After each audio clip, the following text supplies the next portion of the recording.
Boa noite a todos. Estou no projeto Resistência Artística hoje, bate-papo com Débora Barbosa, psicóloga e mestre em psicologia social, é isso? Isso. E a gente vai falar um pouco hoje na Semana da Consciência Negra e toda a abordagem que a Débora tem tanta experiência para falar. O projeto Resistência Artística, ele é uma realização da WN Recursos, com apoio do Instituto Energisa, Prefeitura Municipal de Nova Friburgo e patrocínio do Grupo Energisa, Governo do Estado do Rio de Janeiro e Secretaria de Estado de Cultura e Economia Criativa, através da Lei Estadual de Incentivo à Cultura. Espero que todos aproveitem bastante a noite. Muito obrigado pela oportunidade. Eu agradeço. Boa noite a todos. Vamos aproveitar. Se vocês quiserem aproximar mais, chega mais pra cá.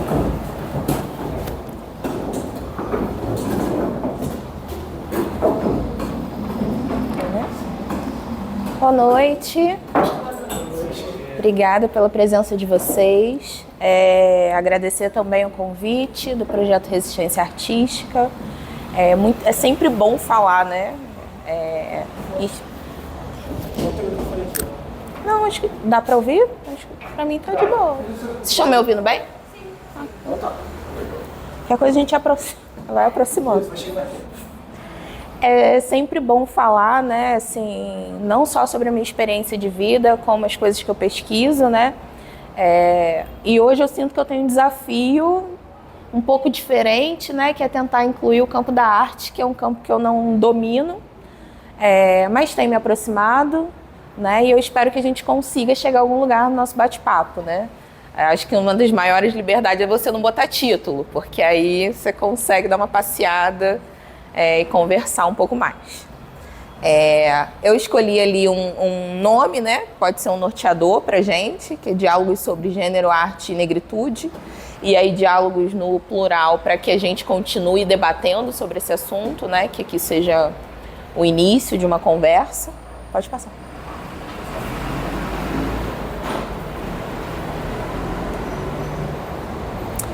E aí eu vou me apresentar. Eu sou psicóloga clínica de formação, trabalho com atendimento, sou mestre em psicologia social, então trabalho também com pesquisa, né, que são campos completamente diferentes, mas que para mim faz muito sentido, né, olhar o indivíduo naquele espaço ali e olhar também o social, né, que está em volta. Sou especialista em gênero e sexualidade, psicologia jurídica e agora em saúde da mulher, que é um campo que eu me aproximei muito nos últimos anos, né? Pensar a saúde da mulher, principalmente da mulher negra, né? Em Nova Friburgo. No mestrado eu fiz uma pesquisa sobre o processo, né, de subjetivação de mulheres negras em Nova Friburgo a partir do encontro com o cabelo, né? E aí não dá para não olhar para você com seu cabelo enorme, maravilhoso. De como essas mulheres se tornam negras a partir do contato com a raiz crespa, né? Então, a gente vê, principalmente crianças, né? Que se você pedir para fazer um autorretrato, elas desenham outra pessoa, né? Às vezes ali num desencontro muito grande com as características delas, né? Então, foi muito interessante, assim, perceber como essas mulheres se encontravam ali com a negritude tardiamente, né? Então, do fim da adolescência, no início da vida adulta, algumas no processo já de envelhecimento, mas todos esses contatos eram a partir do cabelo, né? Quando a raiz crespa começa a aparecer e que aí acaba sendo inevitável, né? Esse encontro com a negritude. Pode passar. Pode passar também.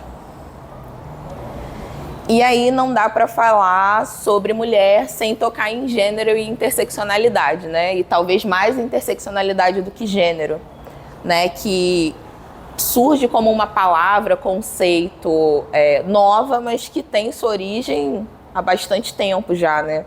Acaba que nas discussões a gente se perde um pouco tentando explicar, inserir, mas que está ali presente, né? Foi um conceito pensado por Kimberly Crenshaw. Aqui no Brasil a gente tem a Carla Cotirene, que discute bastante também. Não sei se vocês já ouviram falar, mas ela é interessantíssima, inteligentíssima e que traz esse conceito numa discussão a partir da realidade no Brasil, né, de como a gente pensa a realidade dos corpos, né? E aí, quando a gente fala sobre interseccionalidade, a gente está muito próximo da especificidade de cada um. Então, aqui somos todos seres humanos, né? Espero que sim. Somos todos seres humanos. E cada um vai tendo o seu recorte, né? E a partir do seu recorte, a sua realidade. Então, tanto a Kimberly quanto a Carla Cotirene e a Patrícia Hill Collins, elas vão trazendo um foco nessa discussão sobre interseccionalidade para pensar justamente a mulher negra, né? Que acaba ficando como última pessoa da fila, né? Então, quando a gente vai pensando essas intersecções, a gente acaba se perdendo um pouco ali no que cada um está sentindo, né? A gente tenta criar ali uma ordem para as opressões. Então, sofro mais porque sou negra ou sofro mais porque sou mulher, né? É debate sobre raça, é debate sobre sexismo, é debate sobre homofobia, em que lugar essas opressões elas vão se intercalando, né? E a intersecção ela vem quase como um encontro, um atravessamento, né? Elas vão passando assim. E aí a gente não consegue hierarquizar, né? Mas é importante olhar para esses campos porque eles vão falar um pouco sobre a luta de cada sujeito, né? E a gente pensar que a gente está no espaço de artes, essa discussão é muito propícia, né? Porque aí eu posso apresentar na minha obra ali algo que me causa dor, eu posso apresentar na minha obra a minha realidade, que às vezes vai chegar para aquele sujeito de outra forma, né? Porque eu posso me apresentar como uma mulher negra, né, heterossexual, e não conseguir alcançar a realidade de uma mulher negra bissexual, por exemplo, né? De uma mulher negra lésbica que tem ali sua especificidade, por isso não é que sofre mais, né? Mas sofre por outras vias ali. Então, eu quis trazer essa discussão porque eu acho que ela é muito rica e discute-se pouco, né? Tem espaços que você fala interseccionalidade, as pessoas ficam meio... Tá falando de quê? Né? Que campo é esse?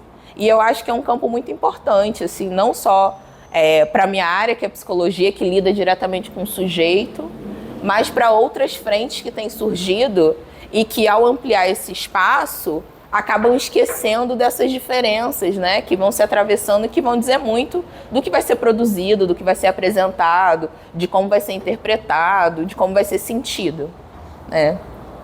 E aí você pode passar.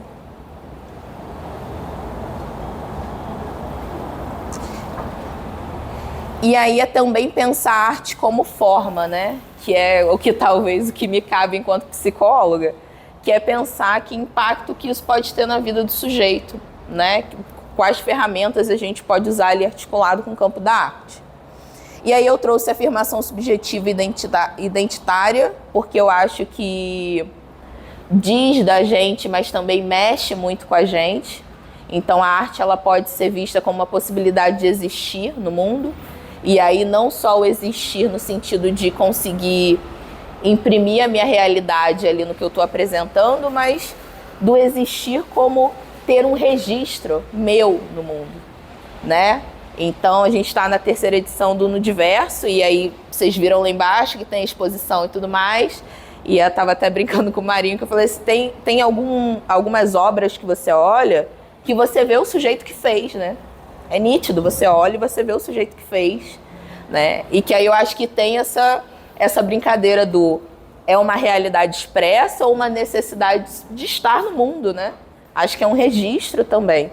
E pensar pessoas negras que foram invisibilizadas ao longo da história, né, da civilização, acaba sendo um recurso de ser e estar nesse mundo, né? Então, independente do que eu apresentei ali, eu consegui um registro meu, me tornei visível, né?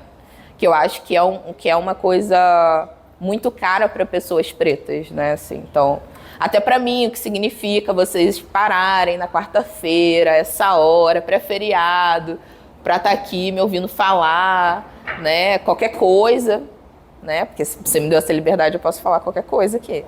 Então, né, o que significa isso, ter esse espaço para existir? Né? Que parece uma coisa simples, banal, mas que é isso. É ter um holofote na minha direção e eu poder produzir alguma coisa, poder falar, poder expor lá embaixo, e aí vão entrar N pessoas que vão gostar, que não vão gostar, que vão me procurar pelo nome que aparece ali, ou que vão me ignorar, mas que ainda assim não retira o meu espaço. É uma necessidade de registro, né?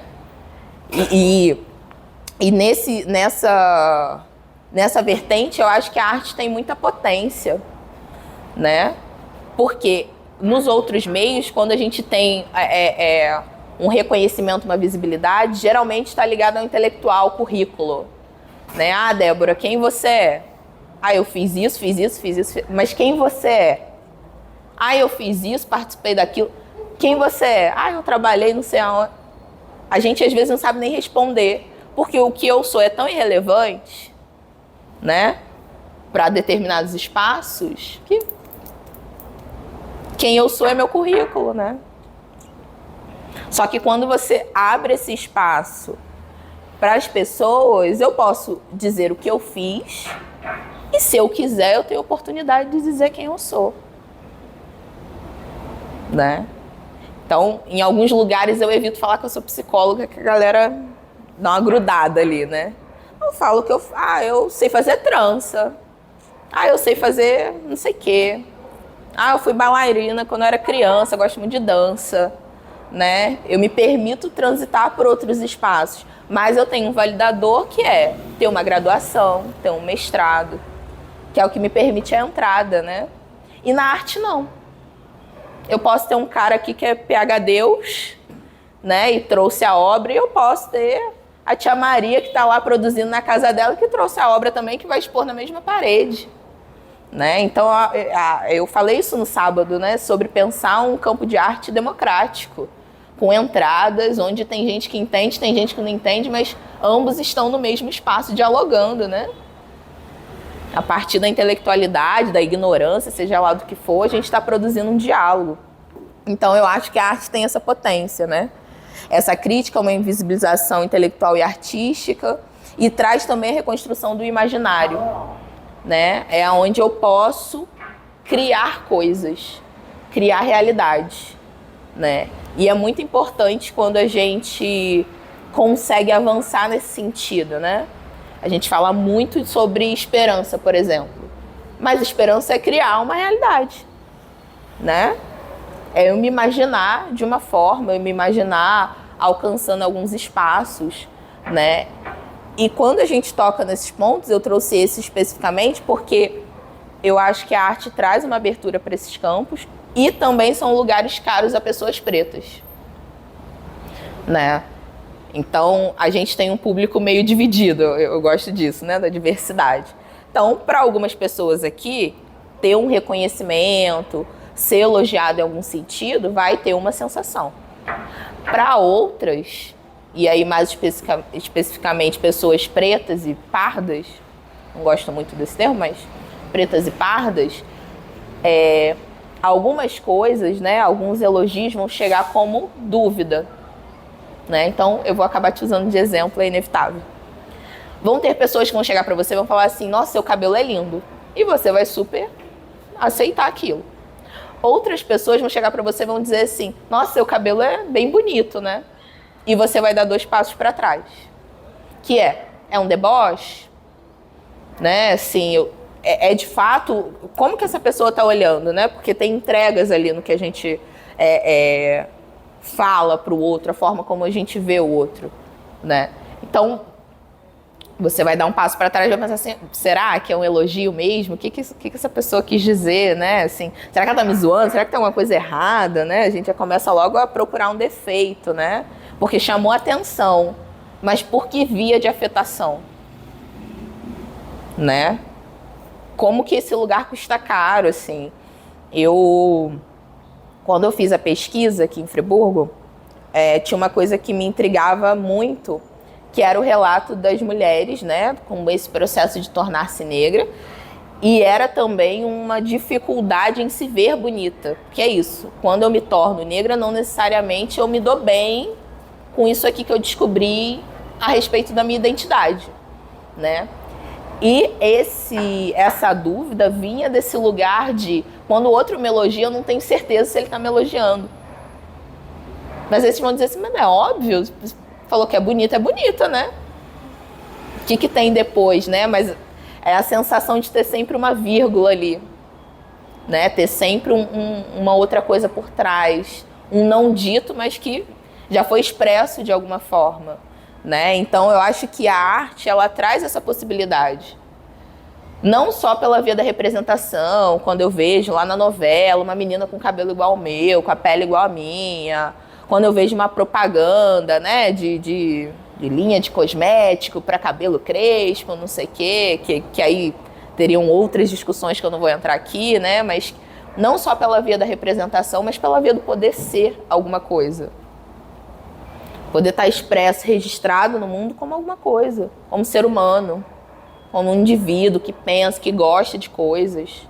Não como um grupo que em algum momento da história foi representado de tal forma e que se resume àquilo, né? A possibilidade de pensar, falar de outras coisas, né? Pode passar. Pode passar também. E aí é isso que eu trouxe, né? A arte não retrata apenas a vida, ela cria a possibilidade de existir. E aí eu penso muito no cabelo porque eu acho que ele traz... eu acho que ele dialoga muito... Eu acho que ele dialoga muito com os cenários, né? Que ele vai chegando. Então, dificilmente você pensa o cabelo crespo como parte da cena. Ele se destaca de alguma forma.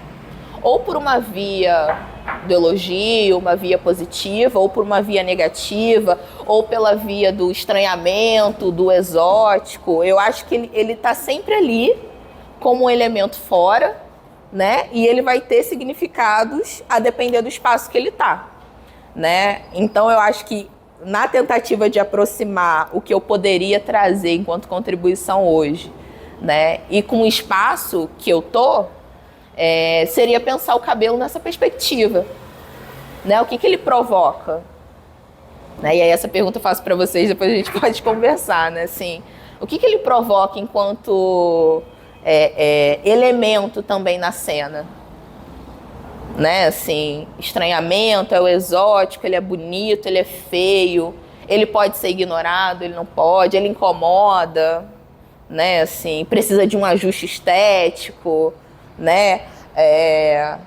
E fiquei pensando também nesse lugar de afeto, né?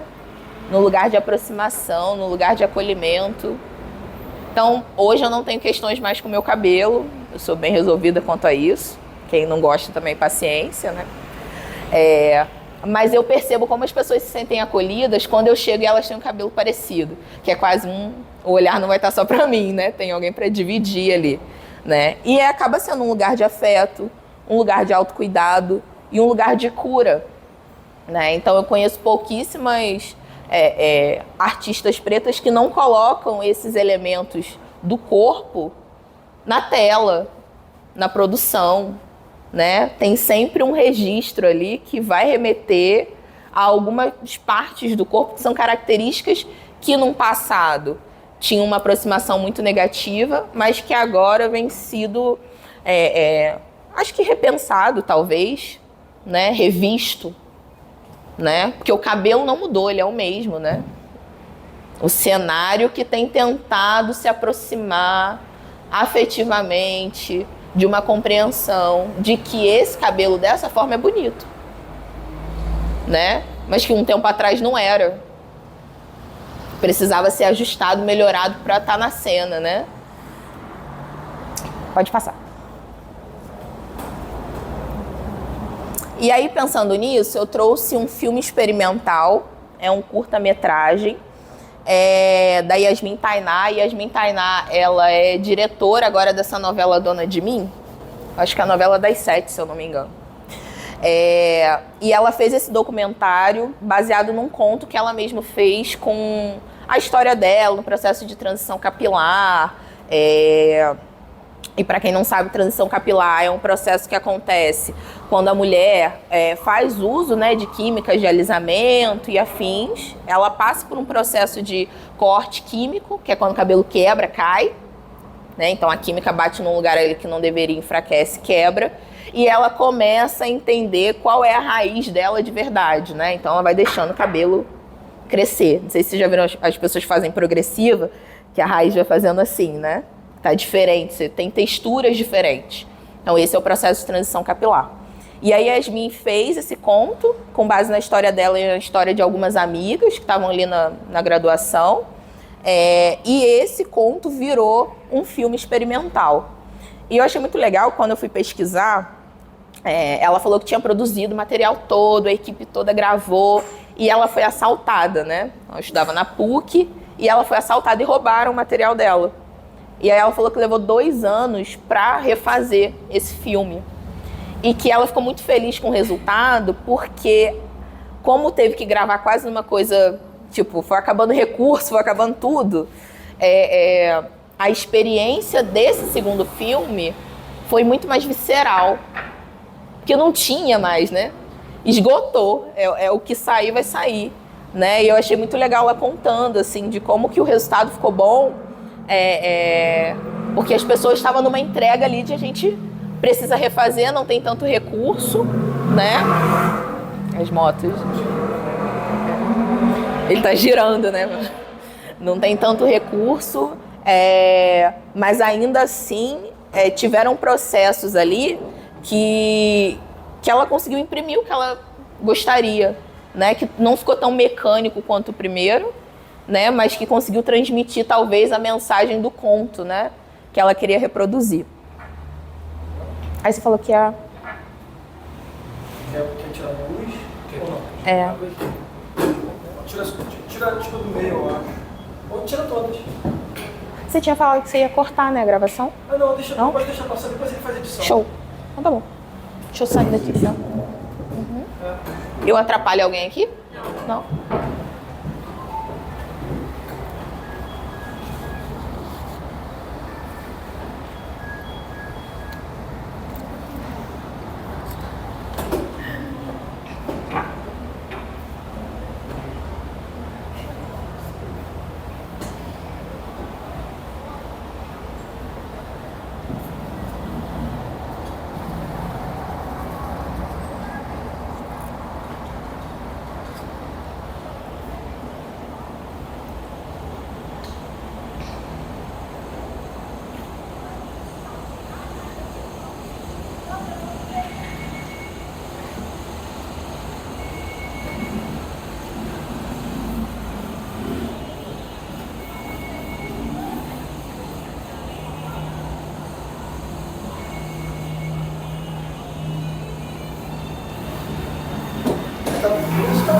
Aham.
Estamos vivendo.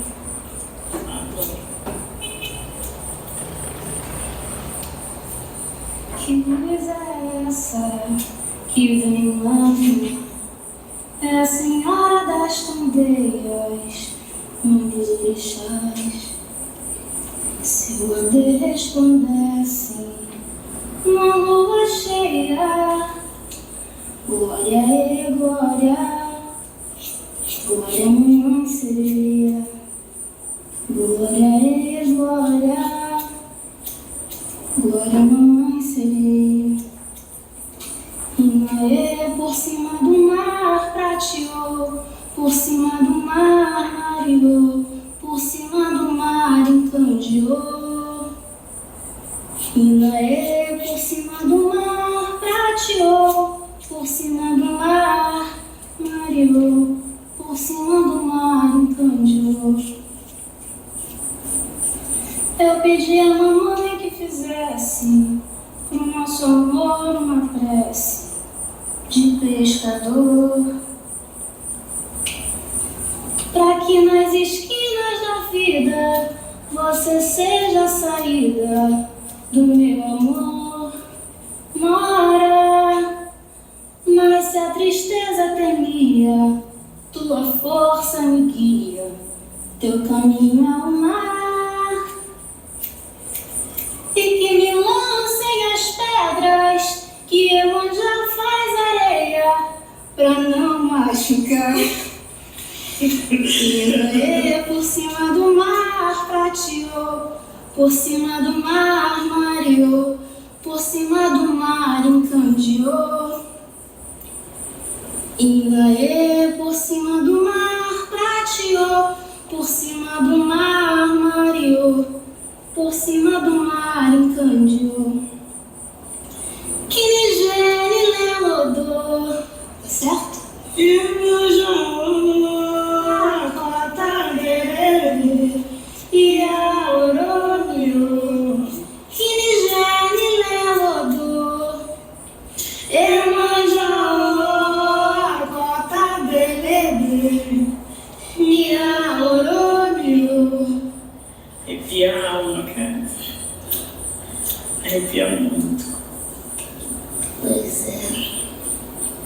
É muito amor envolvido.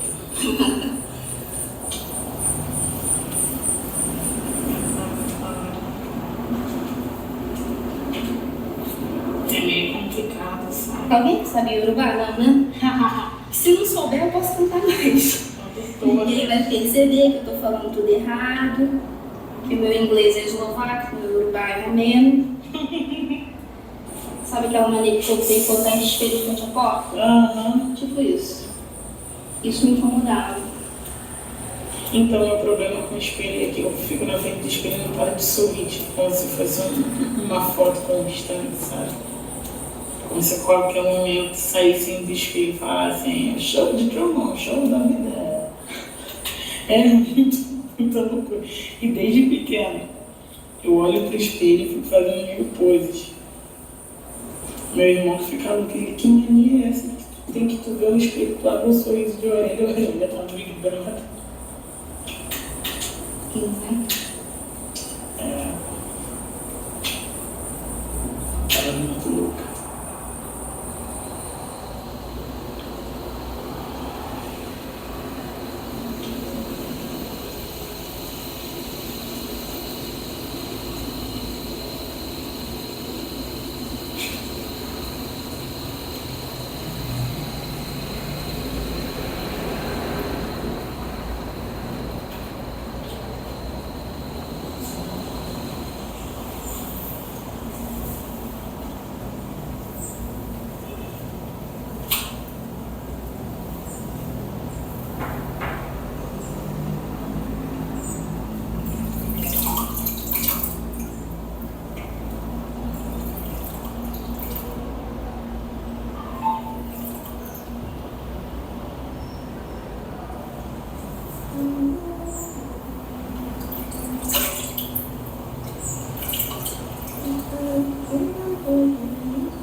beber, tem roupa pra ela vestir, saúde pra dar e entender. Tem paz pra ela descansar, adubo pra ela crescer, tem rosas pra ela enfeitar.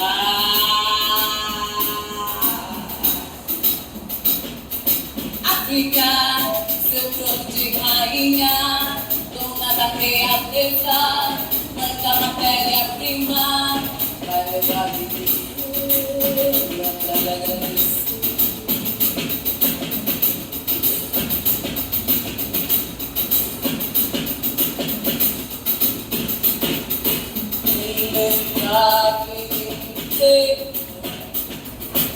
Pra lhe agradecer e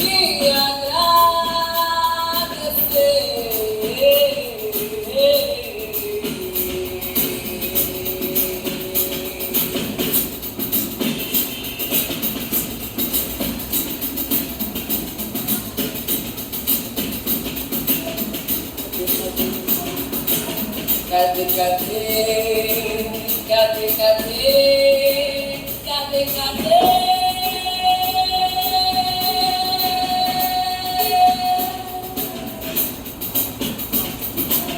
Seu trono de rainha, dona da realeza, mãe da matéria-prima, vai levar a vida inteira pra lhe agradecer.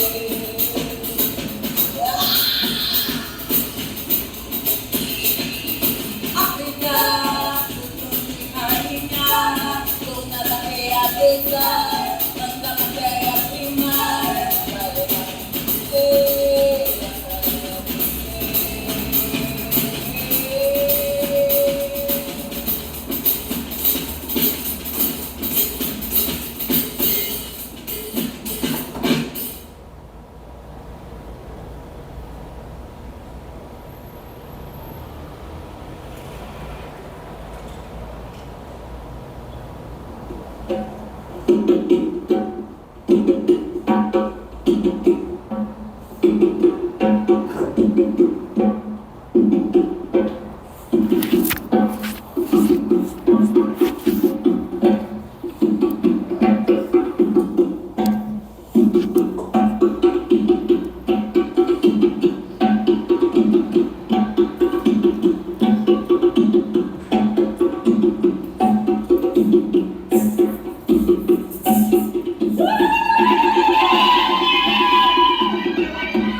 renasci, pra matar preconceito, renasci, pra matar preconceito, renasci, pra matar preconceito, renasci, pra matar preconceito, pra matar preconceito, pra matar preconceito.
Isso aí. Fiquei olhando pra cara de você.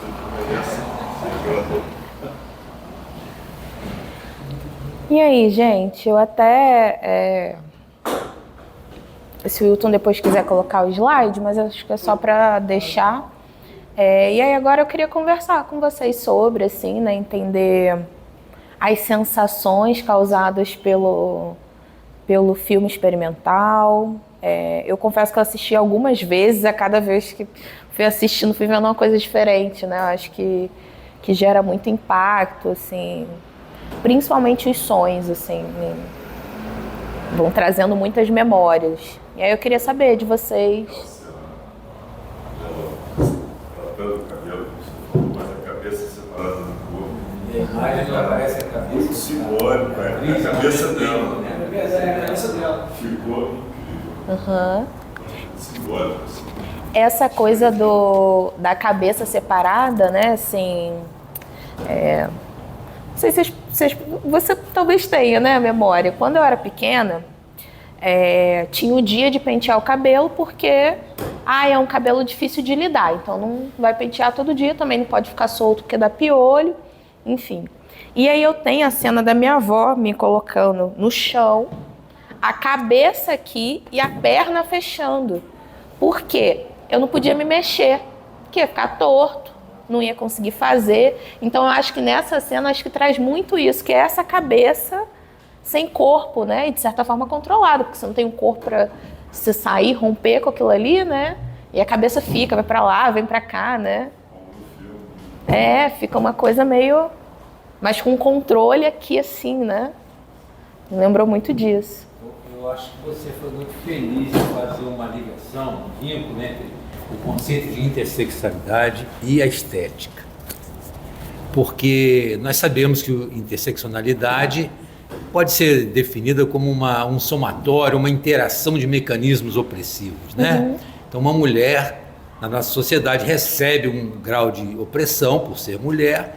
Se ela é negra, ela recebe mais um grau de opressão. E se ela socialmente é pobre, ela recebe mais um grau de opressão. Uhum. Mas se essa mesma mulher tiver traços caucasianos e não negroides, e o cabelo naturalmente liso, ela encontra um espaço de negociação. Sabe disso? Então, como é que o fenótipo, no caso, é isso, né? Está vinculado à estética, é óbvio, tem essa ligação com esse conceito de interseccionalidade, né? Como é que eu achei que você foi feliz em fazer esse link. Acho que tem tudo isso a ver, realmente. Que acaba sendo uma discussão cara, que é essa discussão do colorismo, né? Porque aí tem as brincadeiras. Quem passa e quem não passa no portal de Wakanda, né? Assim, você é negro o suficiente, não é? E essa classificação vem por essa passabilidade, né? Sim. Que lugares que eu consigo transitar ali sem que o preconceito me trave de alguma forma, né? E tem muito a ver com isso, com os traços. E eu acho que o cabelo é o principal. O cabelo é o principal.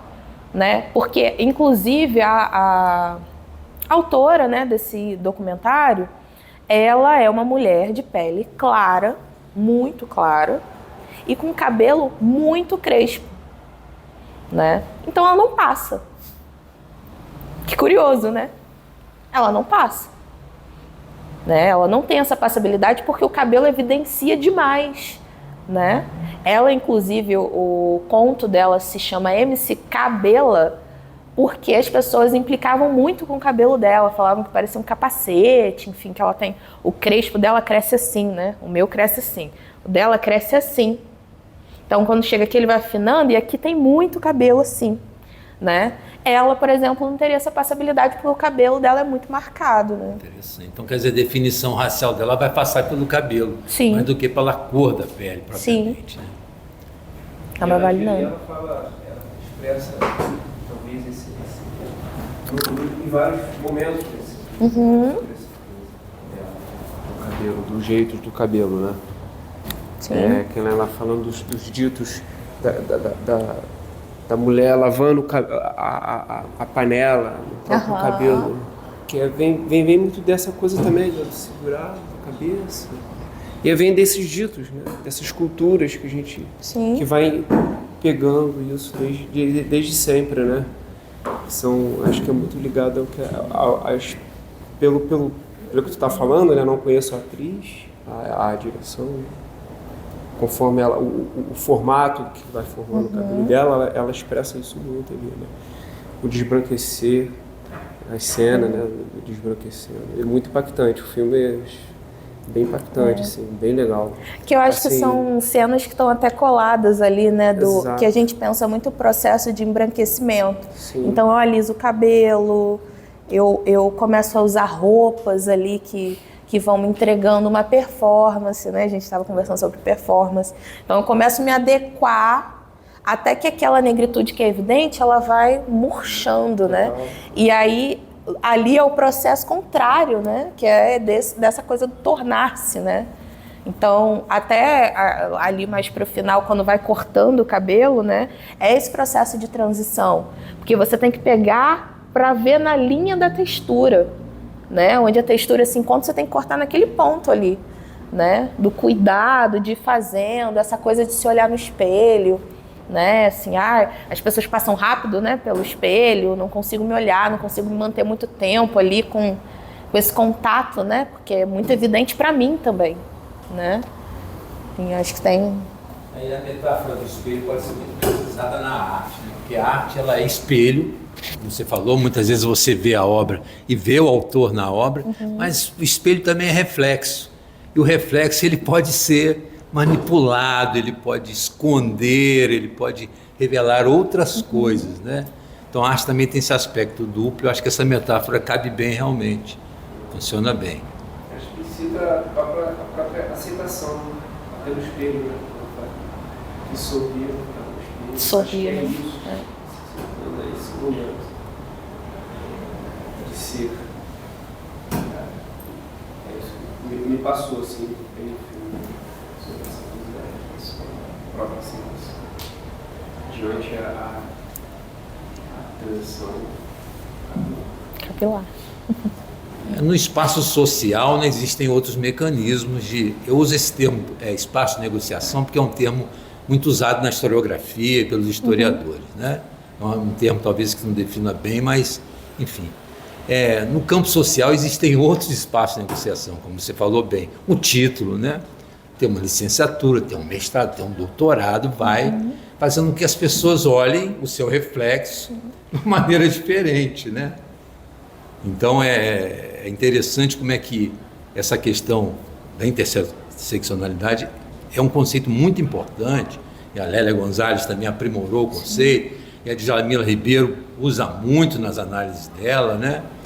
Então, como é um conceito que consegue realmente dar espaço para ser desdobrado e a gente entender esses processos opressivos, né? Porque tem também a questão social, né? Muitas vezes, no Brasil, muitas pessoas comentam que não existe um preconceito racial, o preconceito é social. Acho que o conceito de interseccionalidade explica bem isso. É racial e também é social. Sim. Entende? Então é um somatório, né? Uma interação de mecanismos opressores que vão... Então se a pessoa ainda mora numa periferia, Pior ainda. aumenta mais. Então ali é até permitido o Estado entrar, agredir, enfim, passar por cima da lei. Porque essa mesma pessoa, por uma questão, trabalha na cidade, mora num lugar menos periférico, ela já achou um espaço de negociação ali com a sociedade, né? Então ela está sujeita a ser menos agredida, né? pelo menos ter uma expectativa melhor, né?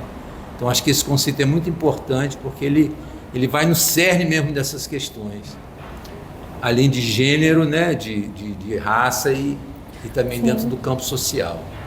Porque a gente acaba empobrecendo a discussão quando a gente foca num só, né? Exatamente. É o que você falou. Hoje você não consegue falar de raça sem falar de classe. Sim, e sem falar de gênero também. E sem falar de gênero. Não dá, né?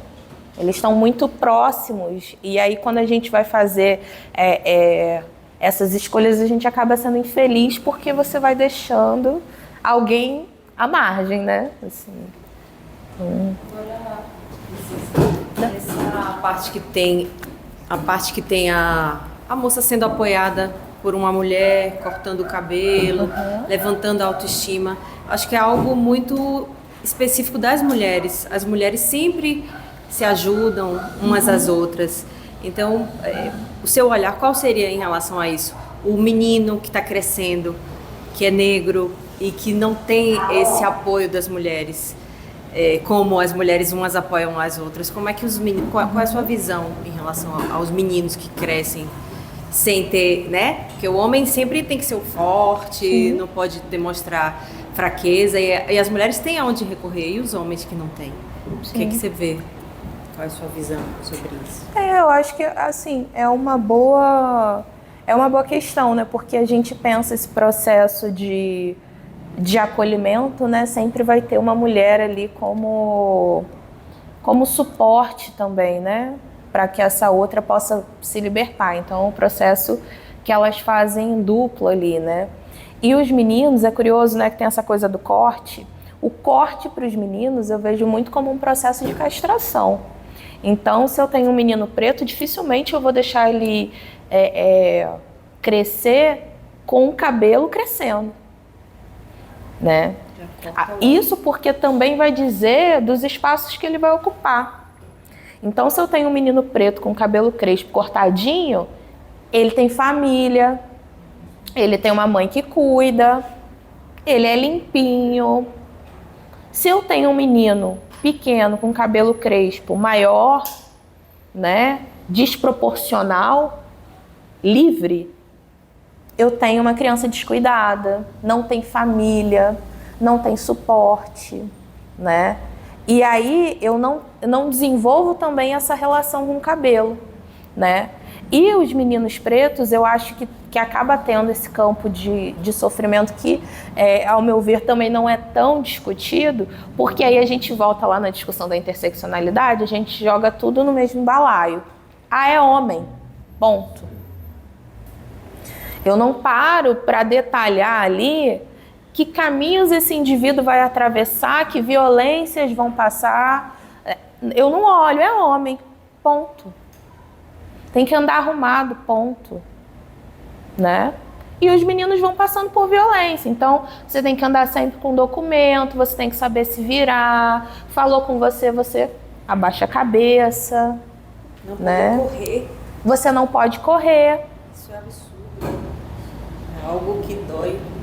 Né? Um exemplo clássico. Luan tá aqui, Luan é meu namorado. Ele usa trança. Não tem uma vez que a gente passa no Alberto Brown que alguém não chame ele de Bob Marley.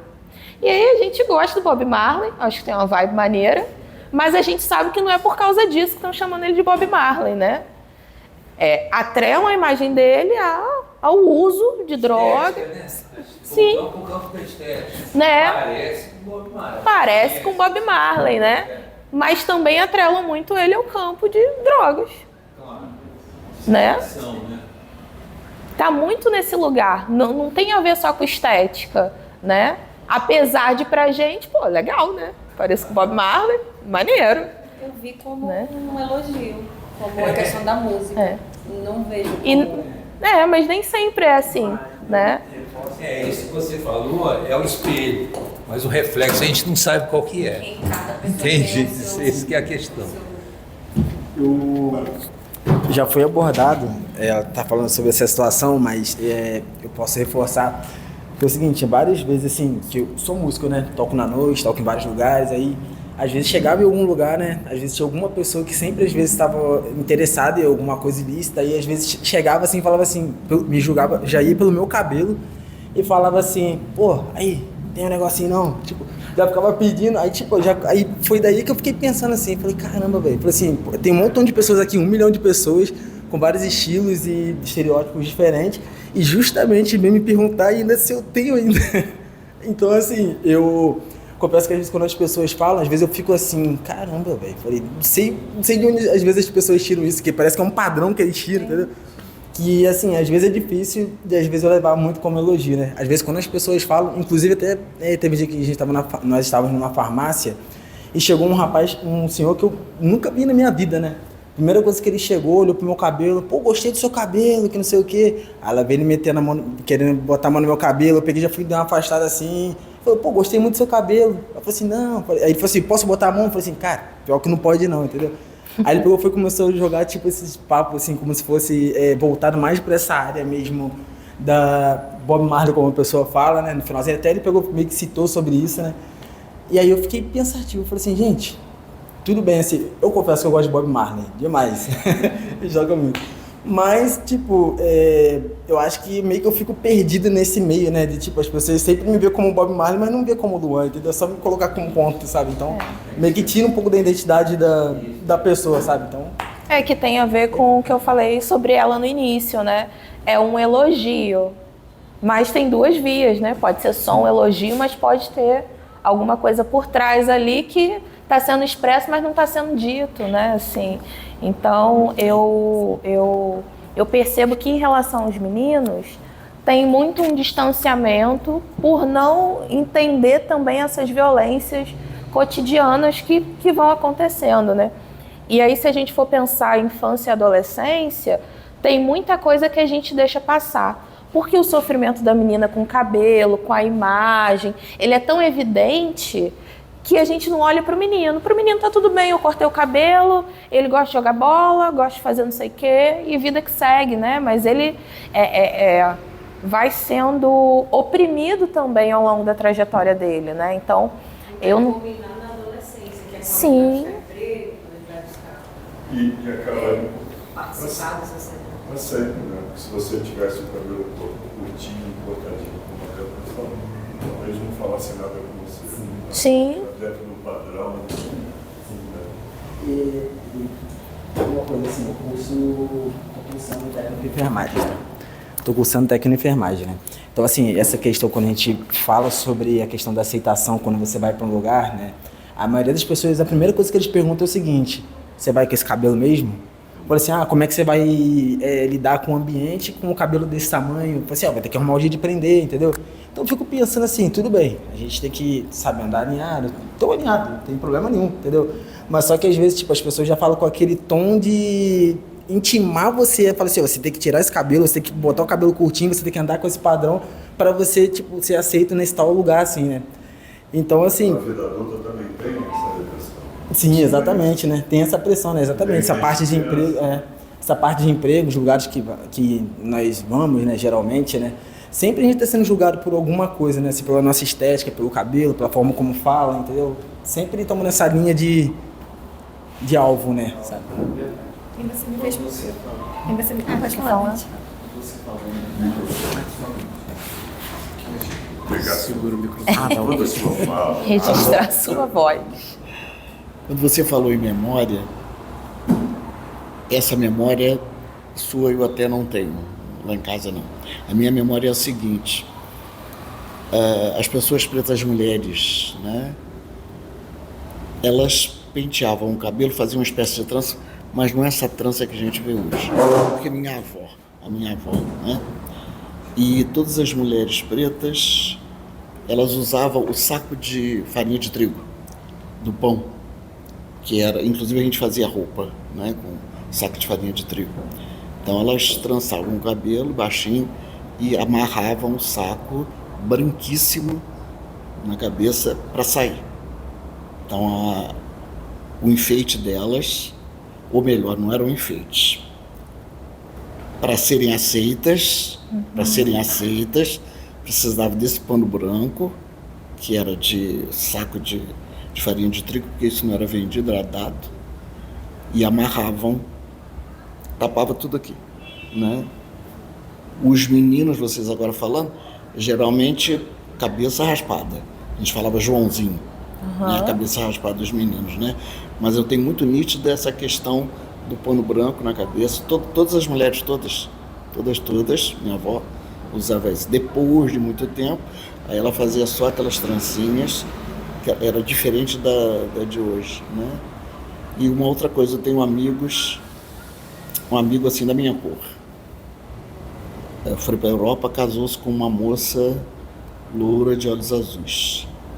A menina saiu um pouco mais clara que eu e o cabelo bem crespo, mas bem crespo mesmo.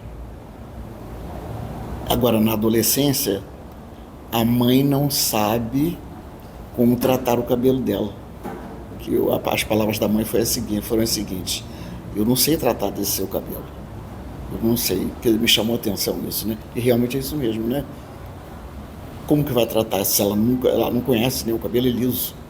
Ela não sabe nem como tratar, não sabe, né? E justamente agora na adolescência, né? Então, as dificuldades, né? Que se apresentam no dia a dia, que a gente também não observa, né? Não chega aqui. Que vão sendo encontradas, né? Porque é sempre um problema. Então, as mães, por exemplo, que alisam o cabelo das crianças muito cedo, eu tive meu cabelo alisado com 4 para 5 anos. Se a gente for entender que a maioria desses produtos que alisam são cancerígenos, eu fui exposta muito cedo, assim, né? Sem ter uma opção. E aí a justificativa é para ficar mais fácil. Exatamente. Eu preciso que seja maleável para eu conseguir lidar. Né, assim, e é louco, né, porque pensar, mas qual é a dificuldade de fato, né, porque se você pega um cabelo crespo, quer desembaraçar ele seco, não vai acontecer, a criança vai berrar e você não vai conseguir avançar com aquilo ali, né, mas eu acho que não tem nem, hoje em dia, né, algumas pessoas não têm uma abertura para isso, é mais fácil desistir, então eu aliso. De 3 em 3 meses eu vou colocando química, que aí fica mais fácil para lidar, né? Não tem um interesse em entender aquele cabelo, em botar a mão, né? Porque às vezes quando a gente coloca a mão nas coisas, a gente vai entendendo as necessidades também, né? Tá o quê? Tá seco? Então eu preciso molhar. Né? Se eu preciso molhar, o que mais eu posso colocar aqui? Né? De que jeito que eu posso fazer para cuidar? Né? Porque aí entra num lugar que é complicado também, que são das famílias interraciais, que é, eu não sei lidar, não vou lidar. E aí tem a ausência do cuidado, que eu acho que custa muito caro, né? Que é o que talvez responda quando você traz a questão dos meninos. O alto índice de suicídio é de homens negros. Sim. Eu falo isso por experiência, eu vejo a intelectual diferentona. Ela falou isso do irmão dela, que ele não conseguiu emprego, era engenheiro, tem outro irmão engenheiro, mesmo assim há uma dificuldade de conseguir espaço.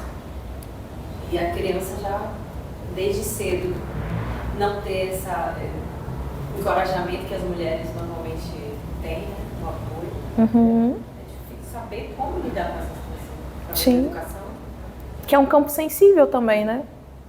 Então você tem na escola a taxação, é o bagunceiro, é o... né? Aí nos outros espaços tem que tomar cuidado. E é um movimento que não tá lá, sei lá, né? Na direita, que é direita. Não, tá na gente, né? As afetações do corpo. Então se eu tô passando na rua 10 horas da noite e eu vejo uma criança preta, o meu pensamento não é, o que essa criança tá fazendo na rua essa hora? Não, é, guarda tudo, porque pode ser que ele vai te assaltar. Nunca é. Teve uma vez a gente estava num quiosque, aí apareceu um garotinho com uma sacola cheia de miojo. Assim, a gente achou super estranho, tarde, né? E aí ele queria ir para casa. Ele falou, meu pai pediu para comprar miojo e eu gastei o dinheiro da passagem, eu não consigo voltar, eu moro no Alto de Olaria, o menino em branco. Aí um cara que estava lanchando, prontamente, falou, não, eu vou te levar em casa. Enfiou o menino no carro e levou. Aí eu falei com o Luan assim, se fosse um menino preto, ele seria pelo menos espantado daqui. Tipo assim, larga esse mentiroso, vai embora. Né? Mas era um menino branco, tarde da noite, coitado. Ele de fato deve ter gastado dinheiro, eu não sei que fim deu, né? O cara realmente colocou a criança e levou. Mas até o nosso olhar, né, é diferente. Porque um vai ser criança, o outro é menor.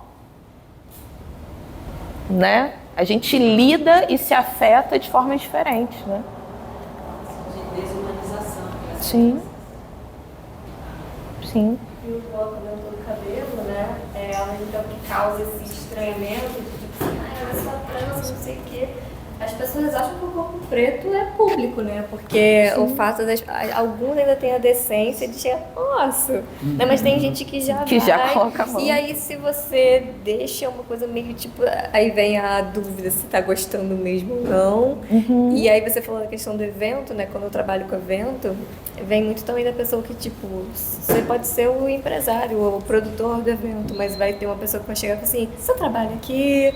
Aí se você tira o cabelo para se adequar, a pessoa vai pegar outro atributo seu para poder começar a fazer essas exclusões. Então, o que eu gostei muito no documentário, que além de retomar o início da palestra, que é como a arte se apresenta e como você recebe ela, porque é confuso, não é linear do tradicional, né? Mas ali os corpos estavam aparecendo nus, assim, bem vulneráveis. E o toque existia, mas era um toque muito de autoconhecimento, de autopercepção. Né? Então, isso é bem bacana você ir olhando esses recortes. E eu super concordo com essa visão que a gente tem de coisas coloquiais, que não deveriam ser coloquiais. Né? Então, o cabelo, você falou da questão do colorismo. Tenho amigas brancas que fizeram a transição e demoraram também para se perceber essa questão da transição, da beleza, da autonomia. E então, assim, entra num debate enorme sobre isso. Então é bem legal essa troca que a gente tem. E a questão do cabelo, meu namorado passa muito por isso também. Cabelo crespão, enrolado, grande, vive de coque, quando solta a galera já mexe a mão, assim. Então, a gente sempre se adequar, né? Se reeducar.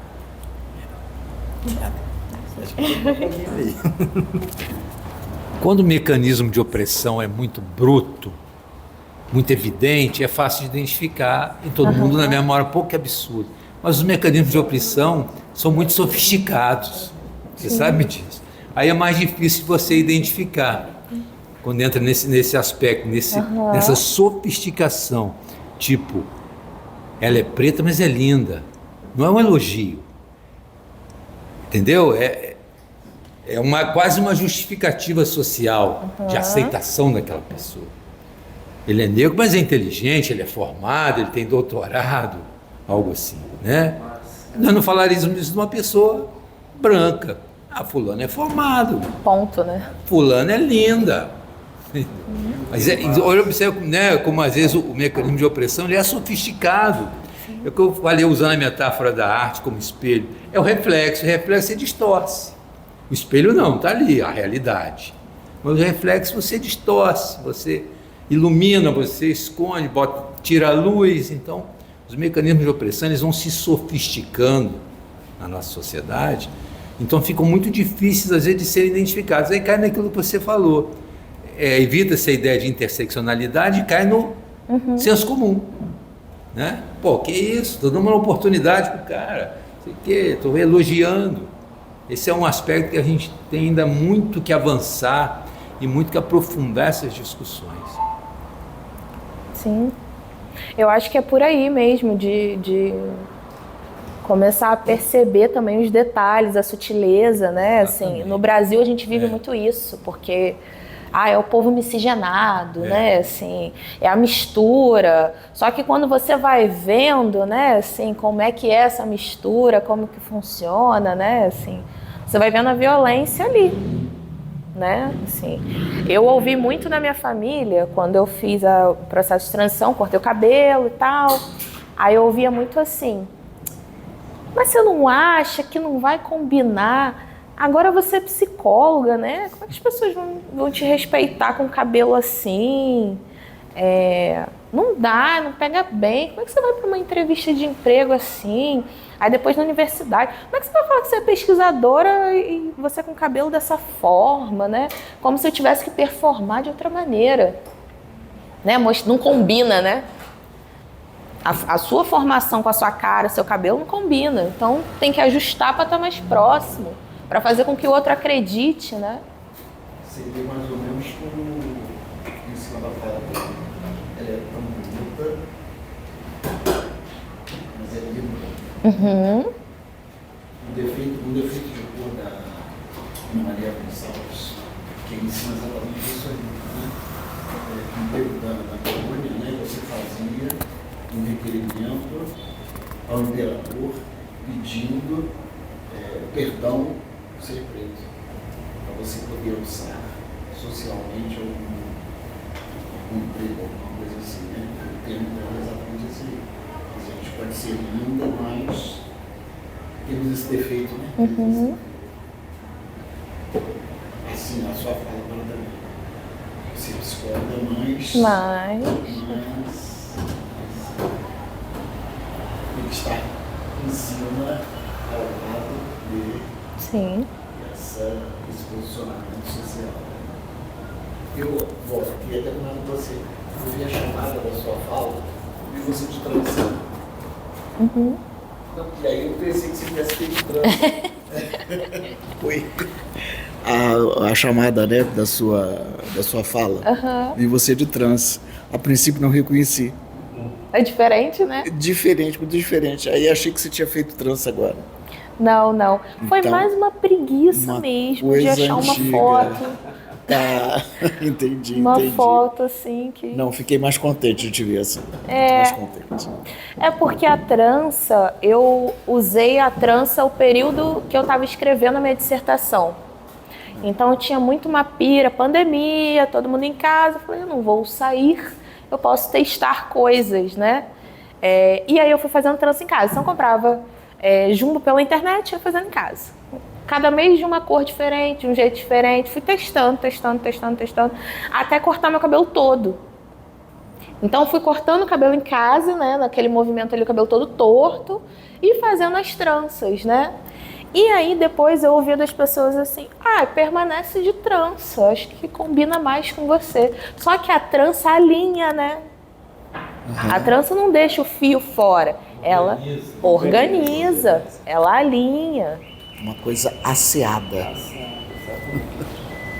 Né? Então até nisso, que a trança é um símbolo de negritude, reforça, mas a depender do contexto, eu prefiro, né, se a gente for pensar na empresa, que a minha funcionária use trança do que eu use o cabelo que vai chegar cada dia de um jeito, né? Exatamente. Você tem uma ordem, uma organização, né? A dependendo do contexto, uma higiene, né? Porque tem também essa fantasia do o que está desorganizado está sujo, né? Sim, então, se você tem uma ordem, você tem uma higiene, né? E eu percebi muito isso com a trança e eu parei de usar. Já tem bastante tempo, acho que 2 anos. 2 anos já que eu não... que eu te conheci assim, né?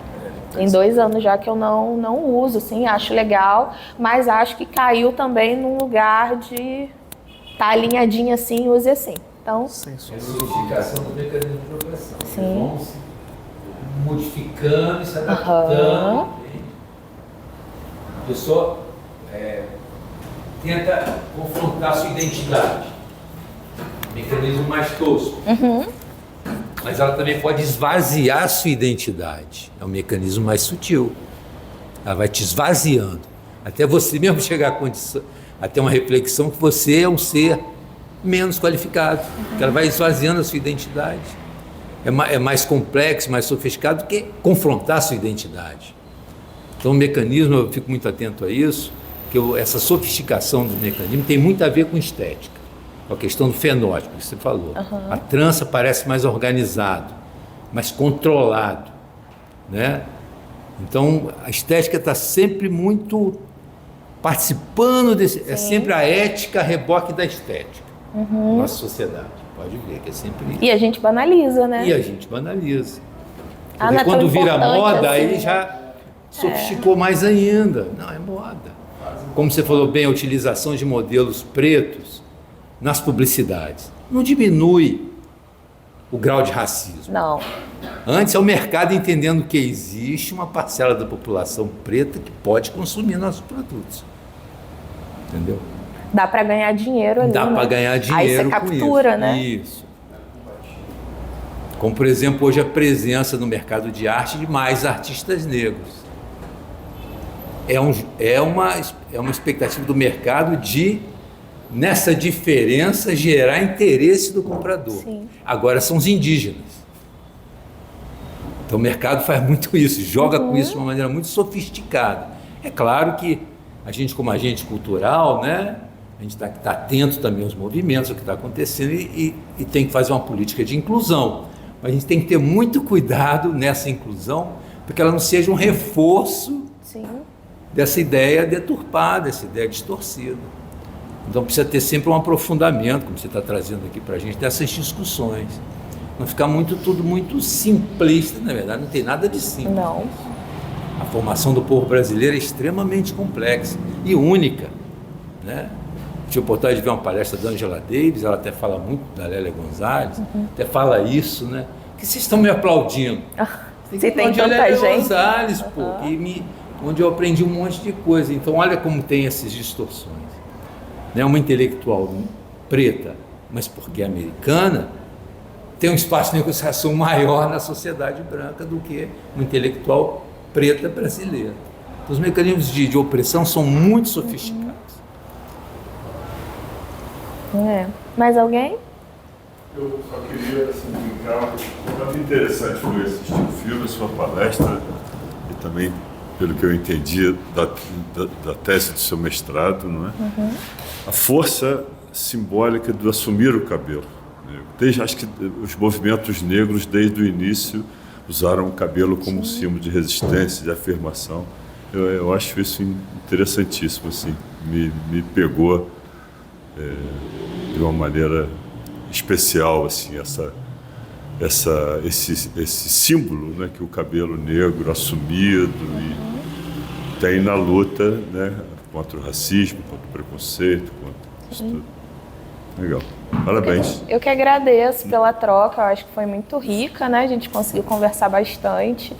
É um tema caro para mim e ter espaços para falar sobre isso aqui em Friburgo também é raro, né? Assim, então já tive experiências diversas você sempre me acompanha, né?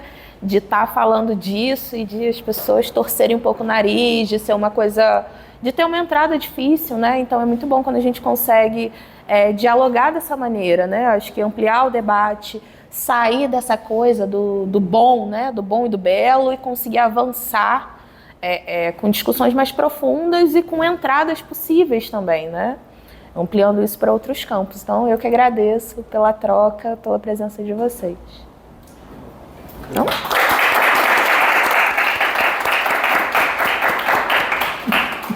Queria agradecer em nome de todo o projeto Resistência Artística. Você já conhece esses 5 camaradas que estão aqui, tem que frequentado com a gente. A Débora tem iniciado uma parceria com a gente aqui, a Eliana e a, e a gente quer aumentar isso para o ano que vem, né, tê-la aqui conosco mais próxima. Obrigado pela aula que você deu aqui hoje, porque não deixa de ser uma aula, né? A gente tem a possibilidade de conhecer, de descobrir, de vivenciar, mesmo que pela conversa, pela demonstração, um pouco dessa complexidade social que o Brasil tem, a dificuldade do povo preto em ter esse lugar de presença, esse lugar até de destaque, diria assim, que é preciso que haja destaque, né, para todo tipo de manifestação e de raças e de crenças e de tudo, né? Então, assim, agradecer em nome de todos nós, os 5 caras esquisitos, mas que estão muito felizes com a tua presença junto com o nosso grupo. Obrigado mais uma vez. Eu agradeço.